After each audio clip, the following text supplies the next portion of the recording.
Mateus, capítulo 19, a partir do verso 16, mais uma vez, pela graça e misericórdia de Deus, nós vamos terminar hoje mais um capítulo do Evangelho de Mateus. Graças a Deus. E confesso para os irmãos que só na preparação dos sermões, Deus tem falado muito ao meu coração. E a minha expectativa é que Deus fale contigo também.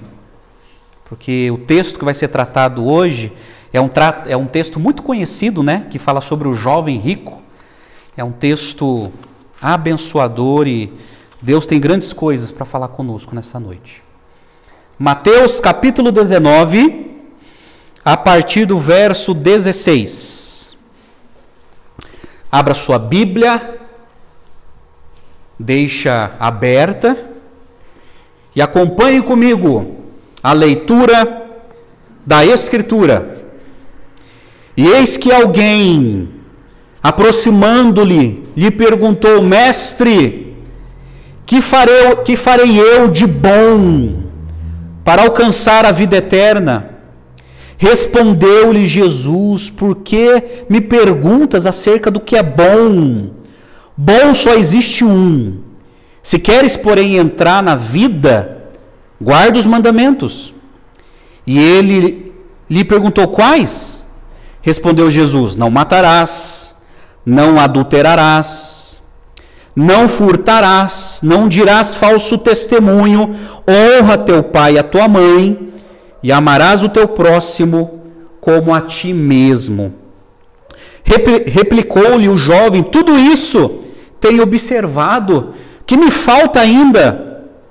Disse-lhe Jesus: Se queres ser perfeito, vai, vende os teus bens, dá aos pobres e terás um tesouro no céu. Depois vem e segue-me. Tendo, porém, o jovem ouvido esta palavra, retirou-se triste por ser dono de muitas propriedades. Então disse Jesus a seus discípulos: Em verdade vos digo que um rico dificilmente entrará no reino dos céus. E ainda vos digo que é mais fácil passar um camelo pelo fundo de uma agulha do que entrar um rico no reino de Deus. Ouvindo isto, os discípulos ficaram grandemente maravilhados e disseram: Sendo assim, quem pode ser salvo? Jesus, fitando neles o olhar, disse-lhes: Isto é impossível aos homens, mas para Deus tudo é possível. Então lhe falou Pedro: Eis que nós tudo deixamos e te seguimos. Que será, pois, de nós? Jesus lhes respondeu: Em verdade vos digo que vós, os que me seguistes, quando na regeneração o Filho do Homem se assentar no trono da sua glória, também vos assentareis em 12 tronos para julgar as 12 tribos de Israel. E todo aquele que tiver deixado casas, ou irmãos, ou irmãs, ou pai, ou mãe, ou mulher, ou filhos, ou campos, por causa do meu nome, receberá muitas vezes mais e herdará a vida eterna. Porém, muitos primeiros serão últimos, e os últimos primeiros. Vamos orar? Ó Pai, eis a Tua palavra, ó Deus. Me aproximo, Pai, da Tua palavra com temor e tremor, ó Deus, pois é a Tua palavra e Tu és santo e a Tua palavra é a verdade. Ó Deus, o nosso coração se prostra diante de Ti para ouvir a Tua doce voz através da exposição da Tua palavra. Fala, Senhor, com cada um dos meus irmãos que estão aqui nessa noite e com cada um que bondosamente assistirá esse vídeo, Pai. Fala, Senhor, ao coração de cada um e transforme, Senhor. Transforme, pois a Tua palavra tem poder para transformar. Nós oramos agradecidos pela oportunidade. Em nome do Senhor Jesus. Amém e amém. Amados, Mateus capítulo 19, a partir do verso 16. Lembrando de algumas informações importantíssimas, principalmente quando você lê o Evangelho de Mateus. Mateus 18 ao 23 fala sobre a administração do Rei Jesus. Isso é, todo seguidor de Cristo precisa conhecer esses capítulos para saber sobre a administração de Jesus para a sua igreja. Por exemplo, é o quarto grande discurso doutrinário de Jesus. E Jesus trata aqui nesses capítulos sobre o caráter e a autoridade da igreja. Então Jesus, ele está falando para os seus discípulos. Ele está falando para os crentes, para a comunidade dos cristãos. E aqui nesses capítulos ele estabelece regras e diretrizes para a igreja. Isso é, se nós queremos ser uma igreja que anda no santo caminho de Cristo, nós precisamos nos atentar a esses capítulos, se debruçar diante deles, entendê-los e praticá-los. Os ensinos práticos de Mateus 19, você que tem acompanhado, olha que interessante. Do verso de 1 a 12, Jesus fala sobre casamento e divórcio. Do verso de 13 a 15, Jesus fala sobre as crianças, Jesus e as crianças. E hoje, verso 16 a 30, Jesus vai falar de algo, gente, muito controverso e muito necessário. Jesus vai falar sobre o dinheiro, sobre as riquezas. Jesus e o dinheiro. E é interessante que muitos estudiosos dizem, que os eruditos na área do Novo Testamento, que tem duas coisas que Jesus tem falado muito. Jesus tem falado muito sobre inferno e sobre dinheiro. Dois temas controversos e que muita gente não gosta de ouvir. A sequência lógica de Mateus 19 é interessante como Deus, o Espírito Santo foi conduzindo o evangelista Mateus para escrever, porque do verso de 13 a 12 fala sobre casamento. Verso de 13 a 15 fala sobre as crianças, a importância das crianças. E verso de 16 a 30 fala sobre dinheiro / propriedades. É tudo que uma família precisa, né? Toda família precisa de um bom casamento, precisa de orientações para criar as crianças e precisa de casa, de propriedade, de dinheiro para sobreviver. E a reflexão de Mateus 19, verso de 16 a 30, quando nós meditaremos nesse texto, a pergunta que precisamos responder nessa noite é o seguinte: que lugar o dinheiro ocupa na sua vida? Que lugar o dinheiro ocupa na sua vida? Depois de falar sobre casamento e divórcio, e ainda depois de orar e impor as mãos sobre as crianças, Jesus passa a falar sobre o perigo das riquezas. Esse acontecimento é relatado nos 3 evangelhos sinóticos, né? A palavra sinótica significa ver com a mesma ótica, ou ver paralelamente. Quando combinamos os fatos, vemos que esse homem era rico, jovem, ocupava posição de liderança, porém, nada disso preencheu seu coração. Nada. Agora, deixa eu fazer uma observação aqui, gente. Não é pecado ter riqueza ou buscar riqueza. O grande problema é quando isto ocupa o lugar que pertence a Deus. Esse é o problema. No entanto, não há nenhum problema em ser rico ou buscar riquezas na vida, não há problema, mas há um problema fatal, e a gente vai ver isso na exposição, quando isso ocupa o lugar que pertence a Deus. Porém, tudo aquilo que ocupa o lugar que pertence a Deus, a Bíblia chama de idolatria.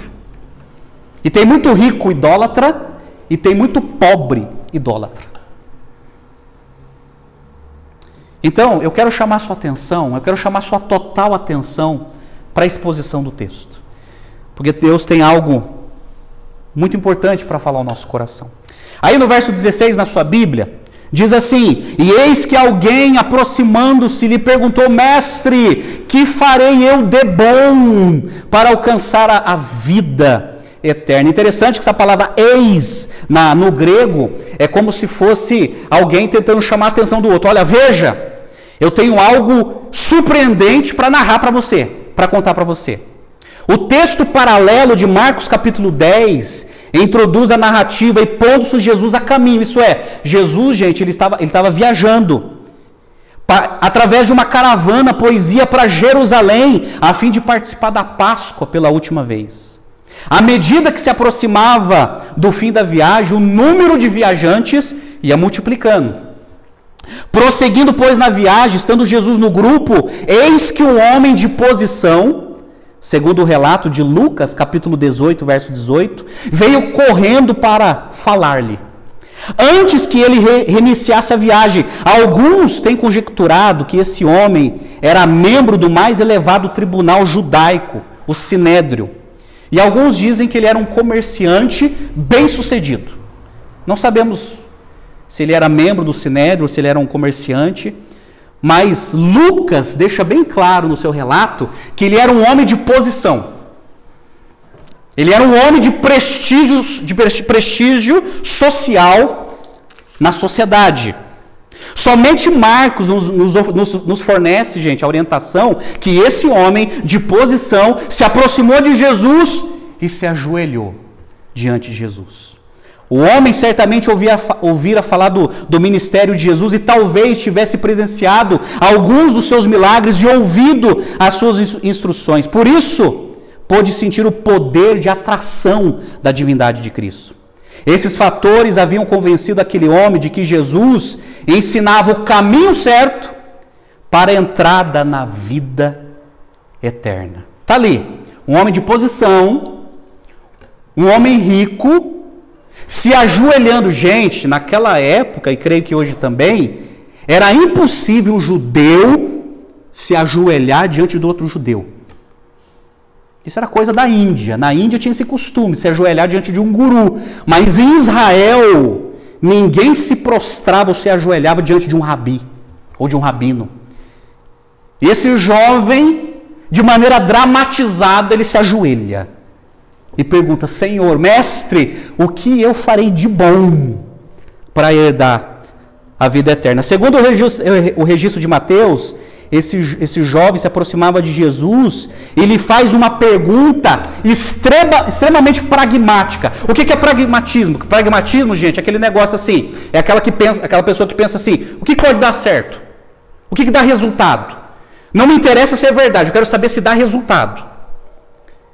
E olha a pergunta pragmática da cabeça desse jovem: mestre, que farei eu de bom para alcançar a vida eterna? Mestre, o que eu posso fazer de bom para merecer a vida eterna? Mestre, o que eu tenho que fazer para dar resultado, para ter mérito, para receber a vida eterna? Só uma mente pragmática e religiosa faz esse tipo de pergunta. Só uma mente escravizada por uma religião mecanicista pensa assim: não, eu preciso fazer algo, eu preciso produzir algo para ter um certo resultado, para merecer algo em troca. E ele chega para Jesus com essa filosofia, com esse entendimento. O que eu farei de bom? O que eu posso fazer de bom para herdar a vida eterna? Verso 17, Jesus responde, olha só na sua Bíblia: por que me perguntas acerca do que é bom? Bom só existe um. Se queres, porém, entrar na vida, guarda os mandamentos. Ou, algumas traduções, segue os mandamentos.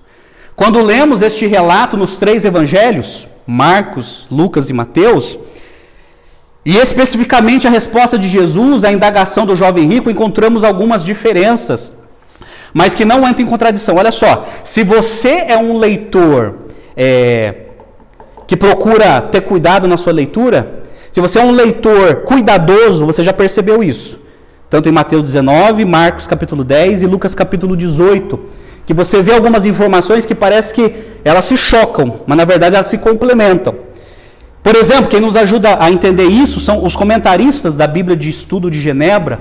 Eles escreveram assim: as palavras usadas em Mateus diferem das utilizadas por Marcos capítulo 10 e Lucas capítulo 18. Comumente é dito que Mateus mudou o que Marcos havia escrito acerca das palavras do jovem rico. Ele falou assim: bom mestre, que farei? Assim está em Marcos 10, 17. E a resposta de Jesus: por que me chamas bom? Está lá em Marcos 10, 18. Para mestre, que farei eu de bom? Aí no verso 16 de Mateus 19. E por que me perguntas acerca do que é bom? Verso 17. A fim de evitar a suposta implicação de que Jesus não se considerava bom. Mas Mateus não difere de Marcos em sua visão de Jesus. Ele sublinhou a boa obra pelo qual o jovem rico procurava obter a vida eterna. Todos os 3 relatos dos evangelhos focalizam no erro do pensamento de alguém que pode ser bom o suficiente para que possa obter a vida eterna. Mateus inclui a frase-chave: bom só existe um. Está aí no verso 17. Enquanto Marcos e Lucas incluem a frase: ninguém é bom, senão um que é Deus.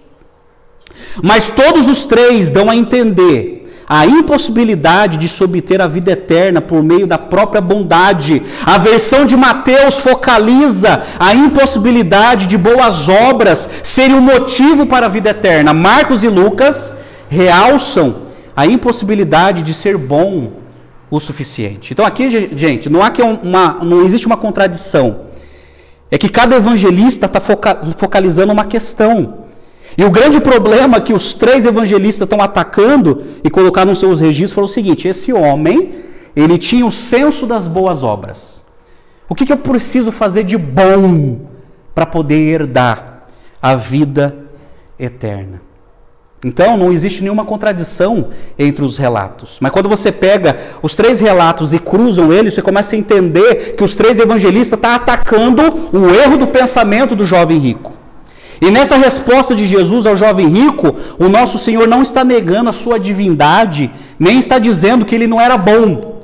Quando ele diz assim: pois só existe um que é bom. Por exemplo, o Dr. Norman Geisler, que foi um erudito nas Escrituras, ele escreveu assim: Jesus não negou ser Deus ao jovem rico. Ele simplesmente pediu-lhe que examinasse as implicações do que estava dizendo. Com efeito, Jesus estava dizendo-lhe: você percebe o que está implícito quando você me chama de bom? Você está dizendo que eu sou Deus. O jovem não percebeu as implicações do que ele estava dizendo. Dessa forma, Jesus o estava forçando a um dilema bastante desconfortável. Ou Jesus era bom e Deus, ou ele era mau e homem. Um bom Deus ou um mau homem, mas não simplesmente um bom homem. Essas são as reais alternativas a respeito de Cristo, pois nenhum homem bom declararia ser Deus, não sendo. Aquele Cristo, ele encerra dizendo assim, aquele Cristo liberal, que era apenas um bom mestre da moral, mas não Deus, não passa de uma ficção criada pela imaginação humana. Quando Deus fala assim que só existe um que é bom, Jesus não está negando a divindade dele, de jeito maneira. Ele só está confrontando. Você está entendendo? Você tem noção do que você está falando? Porque aquilo que você está falando, em essência, é o que eu sou. Eu sou bom, mas não como mestre. Eu sou bom não como rabino. Eu sou bom, segundo a sua abordagem, porque eu sou o próprio Deus. Sou o próprio Deus. Aí Jesus fala assim, se queres herdar a vida eterna, já que é a sua dúvida, guarda os mandamentos. Guarda os mandamentos. Antes de mostrar-lhe o caminho para a vida, Jesus queria mostrar ao jovem tanto o padrão elevado requerido por Deus, quanto a absoluta futilidade de buscar a salvação pelos seus próprios méritos. Então a pergunta foi o seguinte, mestre, o que eu posso fazer de bom para alcançar a vida eterna? Aí Jesus apresenta, você conhece os mandamentos, guarda os mandamentos. E os mandamentos, quando Jesus recorre aos mandamentos, os mandamentos falam da santidade de Deus. Então Jesus estava colocando diante dele um padrão, olha, lembre-se da santidade de Deus expressada na lei. Isso teria provocado uma resposta sobre a impossibilidade de cumprir a lei de maneira perfeita, porém, em vez disso, o jovem declarou confiantemente que sobre essas condições ele estaria qualificado. Sabe o que esse jovem fez? Senhor, eu conheço os mandamentos. E Jesus está mostrando o seguinte, ó, você conhece os mandamentos? Jesus quer dizer o seguinte, é impossível você cumprir isso. Para o homem é impossível cumprir perfeitamente a lei. Você conhece? E esse jovem, ele quer responder o seguinte: eu conheço, e além de conhecer, eu tenho praticado os mandamentos. Aí no verso 18 e 19, aquele jovem perguntou assim: quais? Quais mandamentos? Respondeu Jesus: não matarás, não adulterarás, não furtarás, não dirás falso testemunho, verso 18 na sua Bíblia, honra teu pai e tua mãe, e amarás o teu próximo como a ti mesmo. A pergunta dele é quais, se referindo aos mandamentos. E Jesus apresenta 5 dos 6 mandamentos que compõem a segunda tábua dos mandamentos. Jesus apresenta para ele os mandamentos sociais. Você sabe que os 10 mandamentos são 10 mandamentos. Os 4 primeiros são os mandamentos verticais, que tem a ver com o nosso relacionamento com Deus, e os 6 últimos mandamentos são os mandamentos horizontais, que tem a ver com o meu relacionamento com o meu próximo. E Jesus apresenta para ele os mandamentos horizontais, os sociais. E Cristo omitiu o 10º mandamento, que trata da cobiça, e acrescentou Levítico 19 e 18 como resumo dos mandamentos. Isso é, ama o teu próximo como a ti mesmo. Aí no verso 20, olha a resposta daquele jovem: tudo isso, Senhor, tudo isso eu tenho observado. O que me falta ainda? Tudo isso eu tenho praticado. Marcos, ele registra: mestre, tudo isso tenho observado desde a minha mocidade. Isso é, desde quando eu era um pré-adolescente. Desde quando eu era menor, mais jovem ainda, eu já praticava isso, eu já observava isso. Senhor, eu sou um bom religioso. O que me falta ainda? Senhor, eu sou um bom religioso, eu tenho cumprido isso. Esses mandamentos sociais, olha, faz tempo que eu pratico. Faz tempo que eu pratico. As palavras deste jovem subtendem que ele pensava que sua observância da lei era perfeita. Senhor, isso aí que está prescrito, eu tenho observado. Só Mateus inclui as palavras: que me falta ainda. Novamente, no texto paralelo de Marcos, capítulo 10, está incluído um detalhe que Jesus disse. E Jesus, quando ele fala assim, gente, tudo isso eu tenho observado desde a minha mocidade. Aí Marcos, capítulo 10, Marcos escreveu assim: e Jesus, fitando, olhando, encarando ele, o amou e disse: só te falta uma coisa.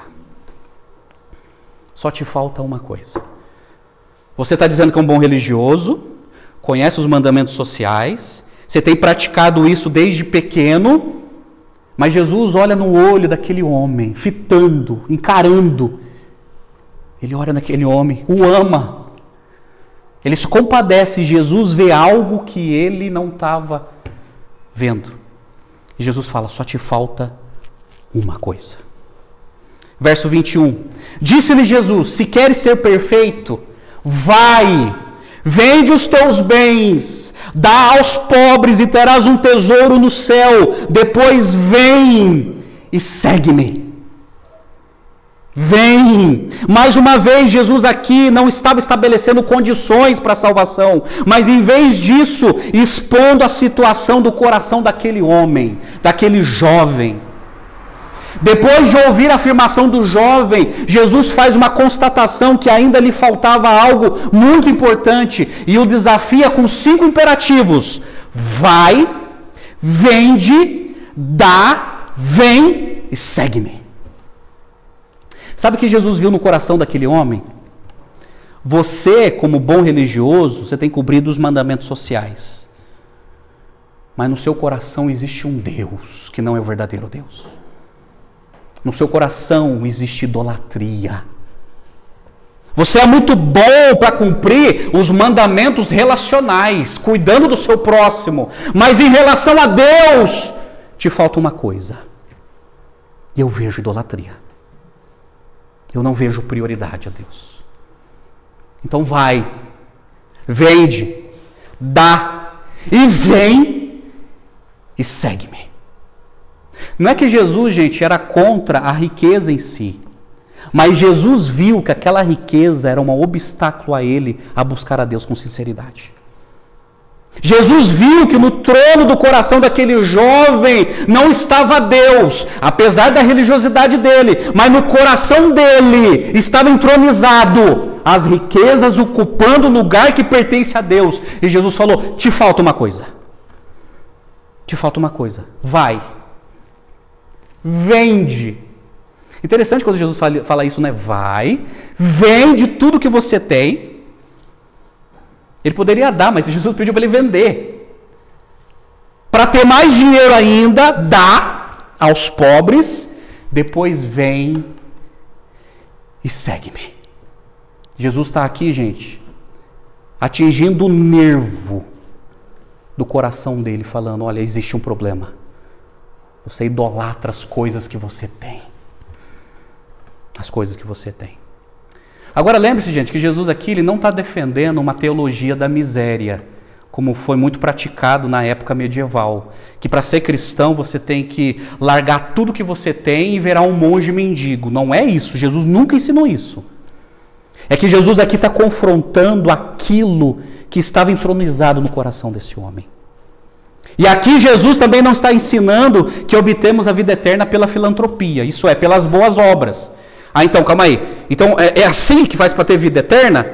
É renunciar minha riqueza, vender minha riqueza e dar aos pobres? Esse é o caminho? Não é isso. Isso é nobre, mas não é isso que Jesus está defendendo, que a gente vai dar a vida eterna por dar as coisas aos pobres para quem necessita. Não é isso que Jesus está defendendo.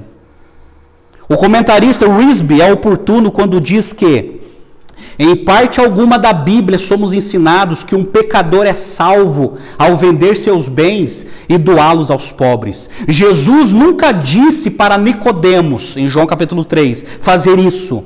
Nem ordenou a nenhum outro pecador cuja história se encontre registrada nos evangelhos. Jesus sabia que o rapaz era cobiçoso e amava as riquezas.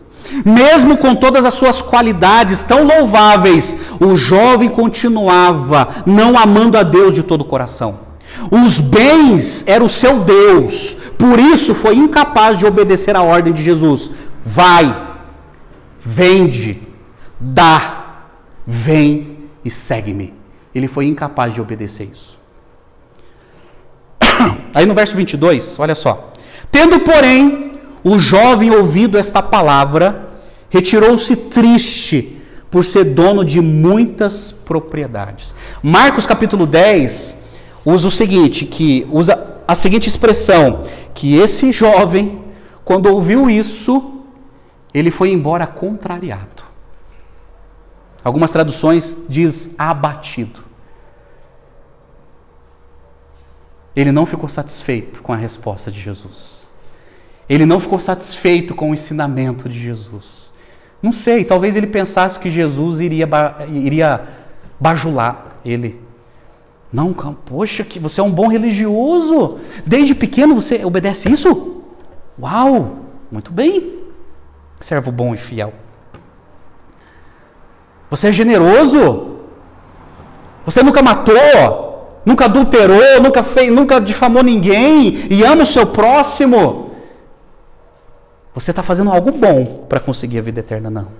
Jesus vai no coração dele, não, ainda te falta uma coisa. O fato de ter se recusado a obedecer à ordem de Jesus revelou dois problemas no coração desse jovem. Primeiro, ele não era irrepreensível no que se referia à lei, porque ele era culpado de amar a si mesmo e suas posses mais do que o seu próximo. Ele falou que ele obedecia à lei de amar o seu próximo. Mas Jesus viu que não, ele amava as posses dele, de tal maneira que ele não teve coragem de dar aos pobres. Aí ele teve um problema com a lei. Como que você diz que você cumpre a lei dizendo que ama o seu próximo, se você não tem nem coragem de desapegar disso e dar aos pobres? Você não entendeu ainda a lei. Você não está cumprindo a lei. O segundo problema, ele carecia da fé verdadeira, que envolve uma disposição de entregar tudo de acordo com o pedido de Cristo. Sabe qual foi o problema desse jovem, que é o problema de muita gente hoje? Tem muita gente hoje que cumpre os mandamentos sociais, é ético, tem uma boa moral, mas quando se trata com o seu relacionamento com Deus, É um fracasso, gente. Porque o primeiro mandamento diz assim: não terás outros deuses diante de mim. Segundo mandamento, não farás para ti imagem de escultura. Está falando de idolatria. E Jesus está dizendo o seguinte: olha, não adianta nada você cumprir os seus mandamentos sociais, cuidando do próximo, sendo que você não tem comunhão com Deus. Porque no meio dessa comunhão existe um obstáculo, que você não consegue se deleitar na presença de Deus. Aí o verso 23 e 24 na sua Bíblia, olha só, acompanha comigo, gente. Não desfalece não, acompanha comigo. Então disse Jesus a seus discípulos: em verdade vos digo que um rico dificilmente entrará no reino dos céus. E ainda vos digo, é mais fácil passar um camelo pelo fundo de uma agulha do que entrar um rico no reino de Deus.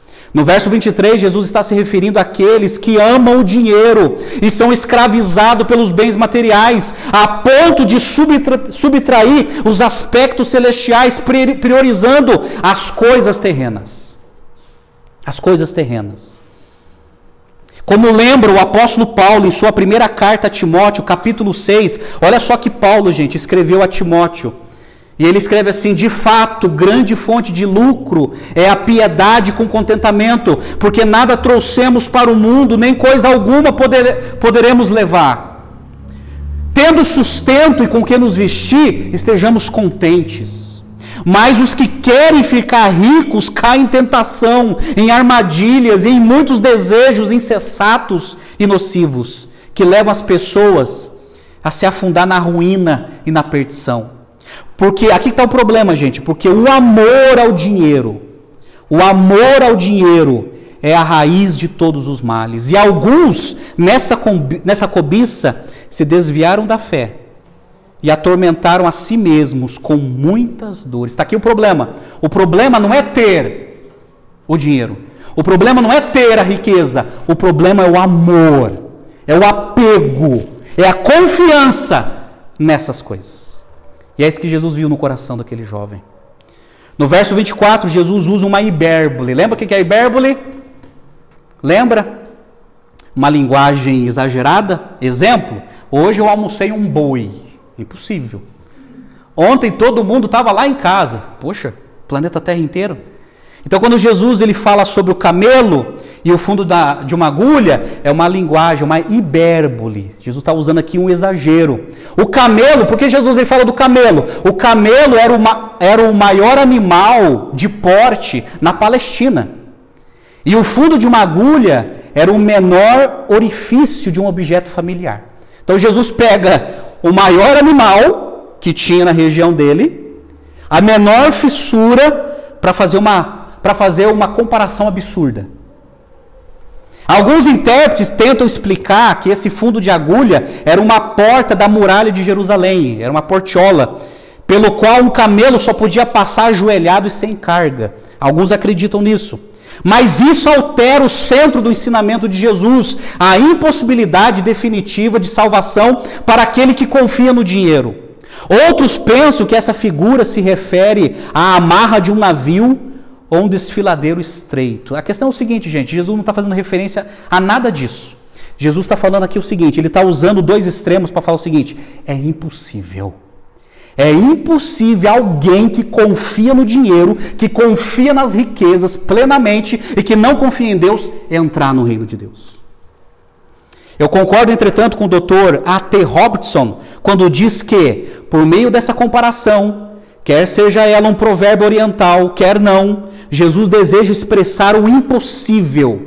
Os esforços para explicá-lo como algo possível estão fadados ao erro. Quer se refira à amarra de um navio, quer a um desfiladeiro estreito, quer uma porta de entrada pela qual os camelos têm que se ajoelhar para passar. Jesus diz incessivamente que se tratava de algo impossível para quem confia na sua própria riqueza.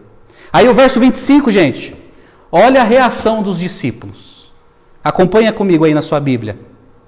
Ouvindo isto, os discípulos ficaram grandemente maravilhados e disseram: sendo assim, quem pode ser salvo? Os discípulos ficaram grandemente maravilhados. Olha só essa expressão. Essa expressão, literalmente, seria batidos fora de si mesmo, sendo uma expressão forte para expressar grande surpresa. Eles ficaram surpresos, sendo assim, quem pode ser salvo? Quem pode herdar a vida eterna? Sabe o que Jesus está desmontando aqui, gente, em primeiro lugar? Uma teologia que muitos judeus acreditavam no Antigo Testamento, que só pelo fato de ter riqueza e ser bem-sucedido, muitos acreditavam que isso era uma aprovação direta de Deus. E por ser bem-sucedido, eles pensavam que entrariam no reino de Deus só pelo fato de ser bem-sucedido na vida, de ter riqueza, de ter prosperidade. E muitos judeus acreditavam assim, não, calma aí, se essa é a condição, se ele é um bom religioso, se ele é bem-sucedido, se ele é rico e não vai herdar a vida eterna, então sendo assim, quem vai ser salvo? Jesus estava desmontando essa mentalidade. O que Jesus estava desmontando? O senso de boas obras, o que eu devo fazer para merecer, para herdar a vida eterna, e o senso de que só pelo fato que eu sou bem-sucedido, isso significa que a minha entrada no céu está garantida. Jesus está dizendo, não é bem assim. Mas essa é a pergunta certa dos discípulos. Pergunta errada, o que eu devo fazer de bom para entrar na vida eterna? Pergunta errada. Pergunta certa, quem pode entrar então? Sendo assim, quem pode ser salvo? Essa é a pergunta certa. É totalmente errado, gente, quando alguém pergunta assim, o que eu devo fazer de bom? O que eu devo produzir? Que ritual eu devo praticar?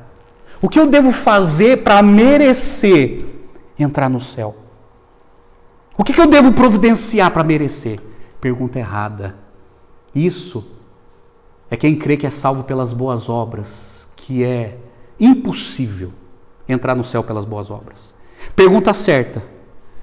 O que fazer então? Quem pode entrar? Porque todos nós somos pecadores. E agora, quem entrará? A questão é, o que eu devo fazer de bom? A questão é, sendo assim, quem pode entrar?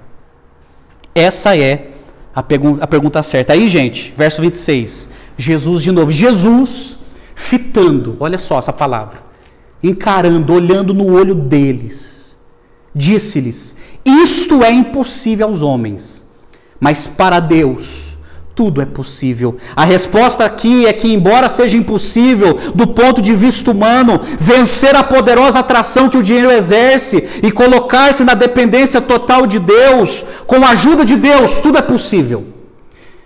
Jesus está dizendo o seguinte, só Deus pode converter um coração escravizado pelas riquezas. Só Deus pode converter um coração idólatra. Só Deus pode converter. Do ponto de vista humano, é impossível o ser humano sair disso. Mas do ponto de vista de Deus, Deus pode fazer. Ele tem poder de converter. Ele tem o poder de libertar a pessoa da idolatria. Entretanto, a resposta certa, quem? Quem pode ser salvo? Aquele que Deus o livra da sua idolatria. É isso que Deus salva. Aí no verso 27, Pedro, ele diz assim, eis que nós tudo deixamos e te seguimos. Que será, pois, de nós? Aqui Pedro faz uma pergunta sincera e humilde, gente, ressaltando que eles já haviam feito o que Cristo exigira do jovem rico. Eles haviam se envolvido na vida de fé com Cristo e renunciado muitas coisas para seguir a Jesus. Mateus teve que largar a coletoria de impostos. Teve que largar sua corrupção, mas ele teve que largar de algo que o prendia para seguir a Jesus. É por isso que Pedro fala, nós deixamos tudo e te seguimos. O que será, pois, de nós? Aqui Pedro, ele não está sendo pragmático. Senhor, a gente fez algo bom para merecer? Não, aqui a pergunta de Pedro é com quebrantamento. Senhor, deixamos tudo. A gente deixou tanta coisa na vida para te seguir. O que será de nós? Olha a resposta de Jesus no verso 28. Jesus lhe respondeu, em verdade vos digo que vós, os que me seguistes, quando na regeneração, o Filho do Homem se assentar no trono de sua glória, também vos assentareis em 12 tronos para julgar as 12 tribos de Israel. Aqui o termo, gente, o termo não tem o seu significado teológico normal de regeneração pessoal, quando recebemos uma nova vida. Por exemplo, quando Cristo nos converte, a ordem é o seguinte: nós somos salvos, como nós fomos eleitos, antes da criação, diz lá Paulo em 2 Timóteo capítulo 1, antes dos tempos eternos, Deus nos escolheu para a salvação. Então nós somos eleitos e regenerados. E quando nós somos regenerados, Deus coloca o que na nossa vida? Ele provoca em nós arrependimento e nós recebemos a fé. E passamos a confiar em Jesus. Mas não é essa regeneração. E aí nós temos uma nova vida em Cristo Jesus. Mas essa regeneração aqui, Jesus está falando quando esse mundo for restaurado. Apocalipse 21, novos céus e uma nova terra. O livro de Apocalipse diz que esse mundo não será o mesmo. Esse mundo será destruído. E esse mundo vai ser regenerado.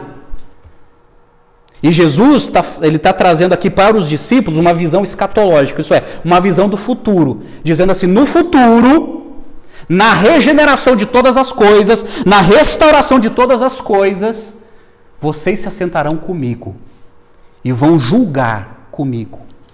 Essa palavra julgar aqui significa governar. Então Pedro, com muita humildade, está dizendo: Senhor, nós deixamos tanta coisa por amor a Ti. Jesus fala: em verdade vos digo, que no meu reino vocês vão se assentar em 12 tronos e vai governar comigo, vai julgar comigo. O apóstolo Paulo faz uma referência sobre isso lá em 1 Coríntios, capítulo 6, verso 2 a 3. Olha só que Paulo diz aos coríntios. Ele fala assim: ou vocês não sabem que os santos, isso é, aqueles que seguem a Jesus, hão de julgar o mundo? Ora, se o mundo deverá ser julgado por vocês, será que vocês não são competentes para julgar as coisas mínimas? Por acaso vocês não sabem que havemos de julgar os próprios anjos? Quanto mais as coisas dessa vida. Jesus está dizendo para os apóstolos, aqui, gente, é restrito para os apóstolos: vocês vão se assentar comigo para julgar as 12 tribos de Israel. Mas aí no verso 29, olha só que Jesus fala: e todo aquele que tiver deixado casas, irmãos, irmãs, pai, mãe, mulher, ou filhos, ou campos, por causa do meu nome, receberá muitas vezes mais e herdará a vida eterna. Aqui Jesus não está falando simplesmente de abandonar as pessoas que amamos ou as posses que temos, mas que, a partir de agora, Jesus tem prioridade na vida de seus discípulos. Mesmo quando somos abandonados mediante a nossa fé e amor a Cristo. Por isso que ele disse: por causa do meu nome. Sabe o que Jesus está dizendo aqui? Não é que Jesus está pedindo para eles abandonar.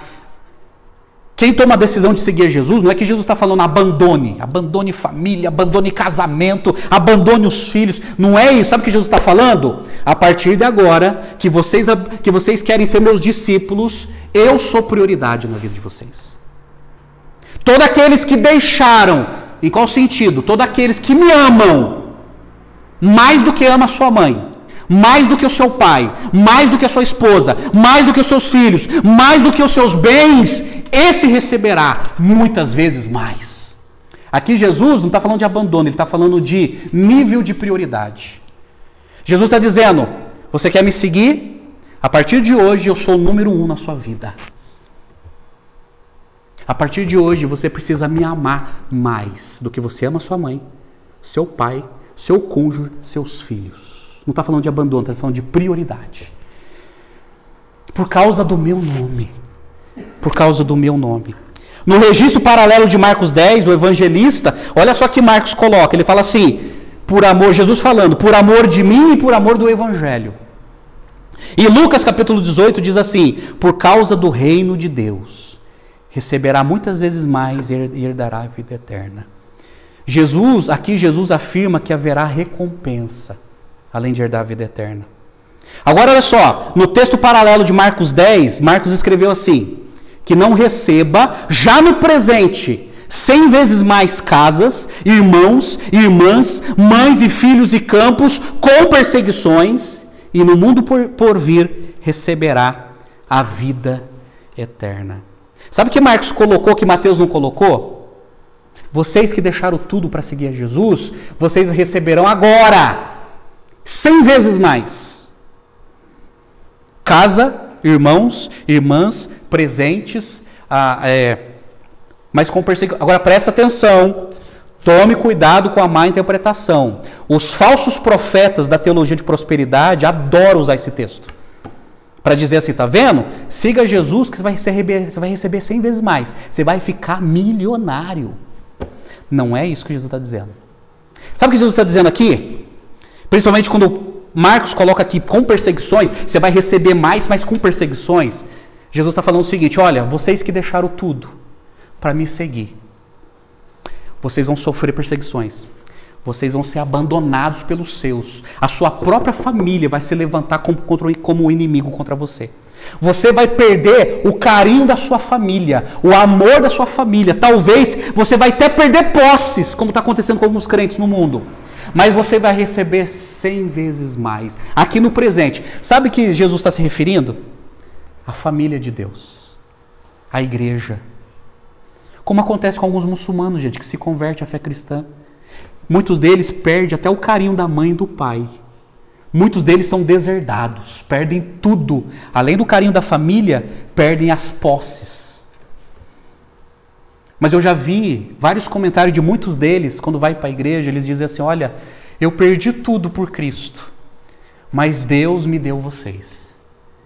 Eu perdi o carinho da minha mãe, mas aqui na igreja eu tenho uma mãe ali, uma mãe aqui, outra mãe ali. Eu ganhei várias mães. É nesse sentido que Jesus está falando. Eu perdi o carinho dos meus irmãos, porque eu abracei a fé cristã. Os meus irmãos abandonaram. Mas Deus me deu mais um irmão aqui, mais um irmão ali, mais um outro irmão aqui. Eu ganhei mais irmãos. É nesse sentido que Jesus está falando. E Jesus fala que vai receber nesse presente, com perseguições, e receberá no mundo por vir a vida eterna. E Jesus finaliza assim, porém muitos primeiros serão últimos, e os últimos serão primeiros.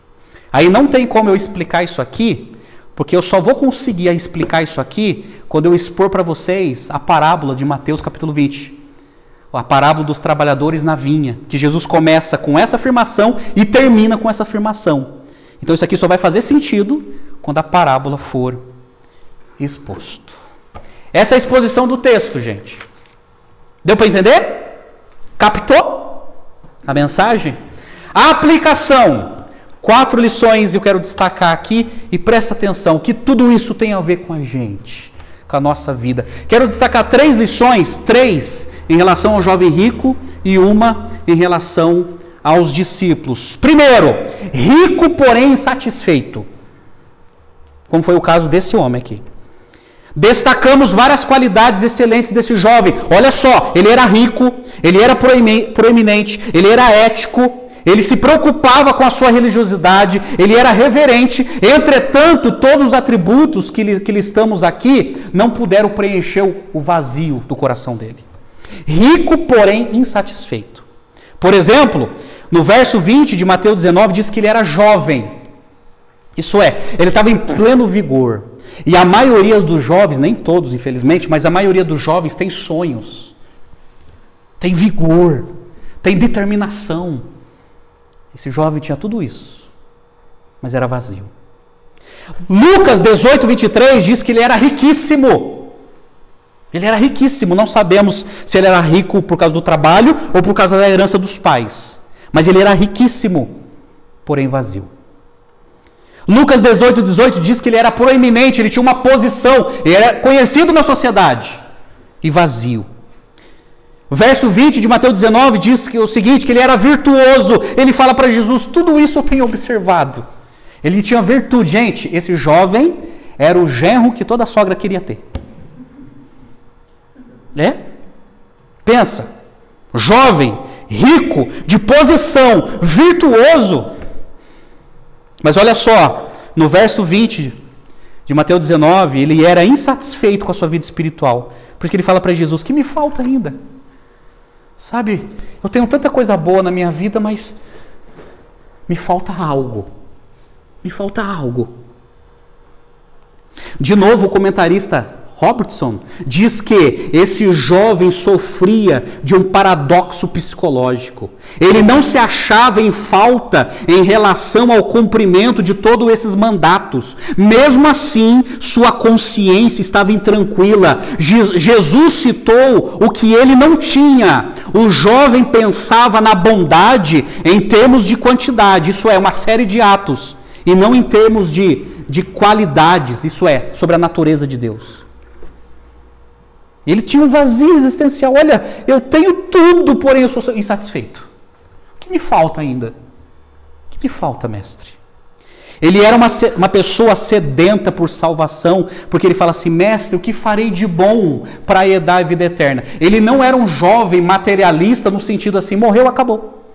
Então eu vou curtir a vida, eu vou curtir a minha vida, eu vou usar minhas riquezas, porque afinal de contas, morreu, acabou. Não, ele se preocupava com algo mais, não existe vida após a morte. O que eu faço de bom para dar a vida eterna?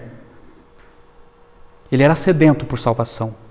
Como diz Tasker, esse jovem tinha muita riqueza na casa, mas muita pobreza na alma. Ele foi a Jesus, a pessoa certa. Gente, ele foi a Jesus. Ele foi na pessoa certa, ele foi procurar Jesus. Talvez pensando que ele teria uma resposta satisfatória para ele. E ele foi a Jesus com pressa, diz Marcos 10,17, e pondo-se Jesus a caminho, correu um homem ao seu encontro. Gente, naquela época era muito difícil uma pessoa de posição sair correndo na rua para encontrar com um rabino. Isso era vergonhoso, isso não era elegante naquela época. E mesmo assim, ele vai com pressa buscar a pessoa certa.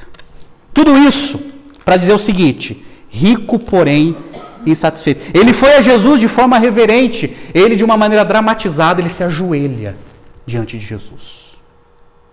E Marcos 10:21 diz que ele foi amado por Jesus. Jesus se compadece, Jesus vê a crise existencial dele, de ser rico, porém insatisfeito, Jesus o ama. E Jesus fala, te falta uma coisa. Você está sentindo isso porque te falta uma coisa. Uma coisa. Meus amados, tem muita gente hoje rico, porém insatisfeito. Tem muita gente hoje pobre, porém insatisfeito. Tem muita gente hoje vivendo, porém insatisfeito. Insatisfeito. Esse é o retrato de muita gente hoje. Segunda lição, rico, porém enganado. As virtudes do jovem rico eram apenas aparentes. Ele superestimava suas qualidades. Ele deu a si mesmo a nota máxima diante do espelho. Mas Jesus tirou a sua máscara e revelou-lhe que a avaliação que ele fazia de si, da salvação, do pecado, da lei e do próprio Jesus, era muito superficial. E Jesus arranca a máscara dele. Porque ele falou, tudo isso eu tenho observado desde pequeno. Aí Jesus fala, te falta uma coisa. Ele estava enganado a respeito da salvação. Ele estava enganado porque, olha só que ele fala para Jesus, Senhor, o que eu devo fazer de bom? Sabe o que é isso? Salvação pelas obras. Senhor, o que eu devo fazer de boas obras para merecer a salvação? Isso é uma ideia errada sobre salvação. Todas as pessoas que querem ser salvas com essa mentalidade, gente, estão erradas. Estão no caminho errado. Ninguém é salvo por fazer alguma coisa. Ninguém é salvo pelas boas obras. Ninguém é salvo por obras de caridade. Ninguém é salvo por produzir alguma coisa. E Deus vê assim, eu estou vendo que você merece, vou te salvar. Isso não acontece. Isso é uma mentira.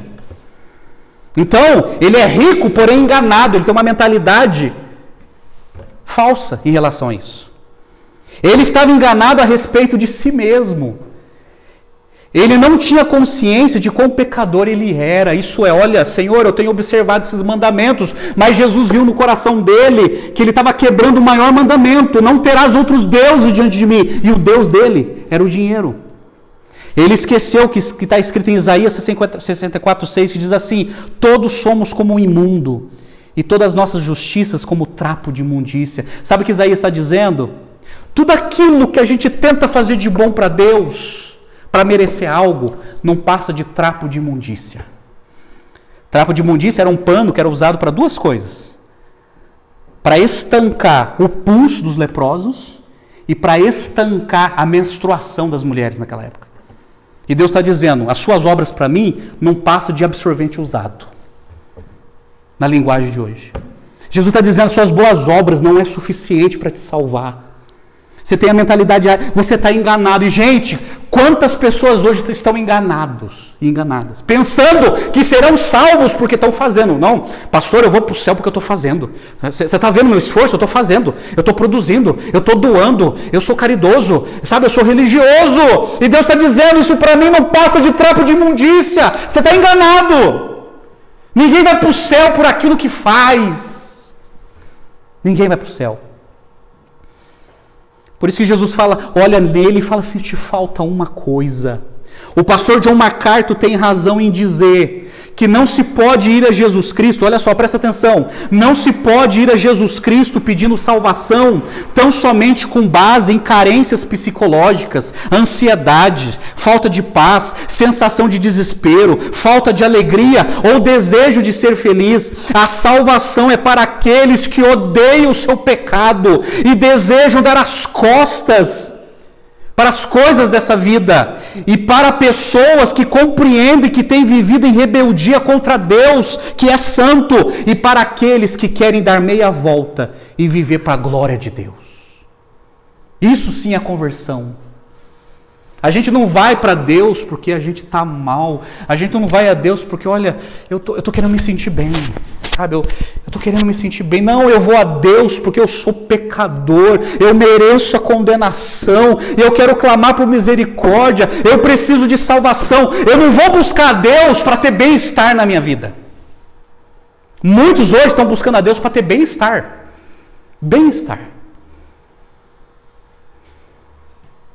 E isso é muito denunciado quando alguém fala assim, olha, eu vou para tal igreja, eu me sinto tão bem. Tá bom, tá. Você se sente bem? Eu vou para a igreja porque eu necessito de salvação, eu preciso conhecer a Deus. Essa é a resposta certa. Eu não vou para a igreja para se sentir bem. Eu não vou para a igreja para receber algo, buscar a minha bênção. Não, eu vou para a igreja para conhecer a Deus e a sua salvação. Essa é a motivação certa. Terceiro, ele estava enganado a respeito da lei. Ele falou para Jesus, tudo isso eu tenho observado, tudo isso meu pai e minha mãe me ensinou, tudo isso eu tenho cumprido. Aí mais uma vez eu concordo com o Risby quando ele diz que Jesus não introduziu o assunto da lei para mostrar ao jovem como ser salvo, mas para mostrar-lhe que precisava ser salvo. Aos olhos de um observador desatento, ele passaria no teste, mas Jesus identificou a cobiça em seu coração. Esse é o mandamento subjetivo da lei. Ele não pode ser apanhado por nenhum tribunal humano, só Deus consegue diagnosticá-lo. Jesus viu no coração desse homem o amor ao dinheiro como a raiz de todos os males. O dinheiro era o seu Deus, ele confiava nele e o adorava. O jovem era dono de muitas propriedades, ele as possuía e elas o possuíam, pois tinham se apoderado firmemente dele. Até em relação à lei, que tanto ele prestava, ele era equivocado em relação à lei. Porque no coração dele, o que Jesus identificou no coração dele? A quebra do 10º mandamento, não cobiçarás. E ele cobiçava o seu dinheiro. Ele estava enganado a respeito de Jesus. Olha que incoerência. Bom mestre, o que farei para lhe dar vida eterna? Resposta de Jesus: vai, vende, dá, vem, segue-me. Qual foi a resposta dele? Foi embora triste. Então ele não entendeu quem é Jesus. Ele chama Jesus de bom, mas ele é incapaz de obedecer às orientações de Jesus. Ele estava enganado até em respeito a Jesus. Ele chama Jesus de bom, mas ele é incapaz de obedecer às instruções do mestre. Ele estava enganado acerca da verdadeira riqueza. A verdadeira riqueza, gente, é viver com Jesus. É seguir a Jesus. Por isso que Pedro falou, deixamos tudo. Abandonamos tudo. O que será de nós?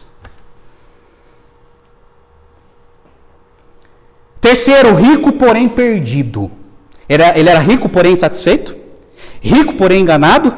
Rico, porém perdido. Concordo com o teólogo Sproul quando ele diz: a Bíblia é desprovida de qualquer cosmovisão que exalte a virtude da pobreza ou despreze o vício das riquezas.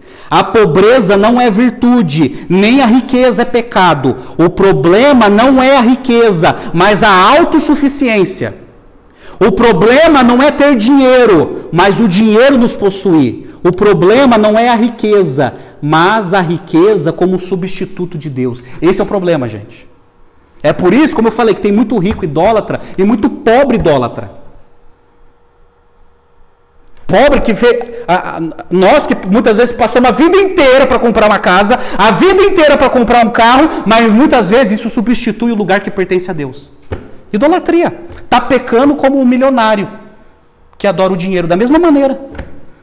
Da mesma maneira. Tudo aquilo que substitui o lugar que pertence a Deus é idolatria. Seja dinheiro, seja relacionamento, seja as coisas deste mundo, tudo aquilo que tira o lugar que pertence a Deus é pecado, é idolatria. Por isso ele era rico, porém perdido. Os que confiam na riqueza não podem confiar em Deus. Aqui está o problema, gente.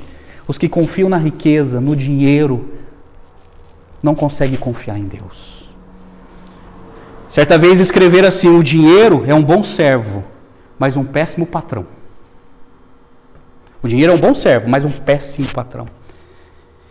A salvação é uma obra milagrosa de Deus, gente. Porque Jesus falou, para os homens é impossível, mas para Deus tudo é possível. Só Deus pode transformar um coração escravizado. Somente Deus pode fazer de um amante do dinheiro um adorador do Deus vivo. Rico, porém satisfeito. Rico, porém enganado. Rico, porém perdido. Ele foi embora triste. Quarta e última lição, sobre a pergunta dos discípulos. Tudo deixamos. O que será de nós? Pobres, porém possuindo tudo. 3 fatos nos chamam a atenção acerca dos discípulos. Primeiro, a abnegação. Pedro diz assim: eis que nós deixamos tudo e te seguimos. Que será, pois, de nós? A abnegação, a gente, renúncia. Agora lembre-se, no caso do jovem rico, o problema dele era o dinheiro. Jesus falou, renuncia a isso. Agora, no caso de outras pessoas, é isso que Jesus está mandando. Renuncia a isso. Renuncia a isso. Você quer me seguir? O seu problema não é dinheiro, é outra coisa? Renuncia a isso. É um relacionamento? Renuncia a isso. É um ambiente pecaminoso? Renuncia a isso. É uma prática pecaminosa? Renuncia a isso. Renuncia. Abnegação. O que Jesus quer ensinar aqui, a partir da pergunta de Pedro? Se nós queremos seguir a Jesus, precisamos renunciar tudo aquilo que não vem de Deus. No caso específico aqui, era o dinheiro desse homem, que era o Deus dele. Mas eu pergunto para você, quem é o seu Deus? Quem que está entronizado no seu coração? É o Deus verdadeiro? Amém, assim seja. Se não é o Deus verdadeiro, renuncia a isso. É isso que está te impedindo de seguir a Jesus. Renuncia. Renuncia. Não, eu não quero mais isso para a minha vida, porque eu quero seguir a Jesus, eu quero deixar tudo por Cristo. Abnegação. Pobres, porém possuindo tudo. E segundo, a motivação. Qual foi a motivação dos apóstolos? Nós deixamos, Jesus falando, vocês deixaram tudo por causa do meu nome, porque vocês me amam. Porque vocês me amam. Por causa do meu nome, vocês renunciaram tanta coisa nesse mundo, tanta coisa, por causa do meu nome. Oh, meus amados, para seguir a Jesus, precisa amá-lo. E para amá-lo, é necessário renunciar a coisas que nos impede de segui-lo. A motivação é o próprio Cristo. O próprio Cristo. Amém? O que você precisa renunciar? O que você precisa renunciar? Que é um obstáculo que você percebe que é o seu Deus que tem escravizado você. A recompensa são duas. Tem a recompensa imediata. Jesus falou que no tempo presente a gente vai ganhar coisas que a gente perdeu. A gente vai ganhar. Agora, não fica pensando aqui em coisas materiais, gente. Jesus trabalha aqui, mas em questões de relacionamento. A gente vai ganhar irmãos, uma nova família, porque seremos de alguma forma desprezados. E a recompensa futura, Jesus fala, aqueles que renunciaram coisas por causa do meu nome, esses vão herdar a vida eterna. Aqueles que me amam por causa do meu nome, esses vão herdar. Senhor, quem pode ser salvo? Aqueles que me reconhecem como Deus, que renunciaram tudo por causa do meu nome para viver comigo. Esses herdarão a vida eterna.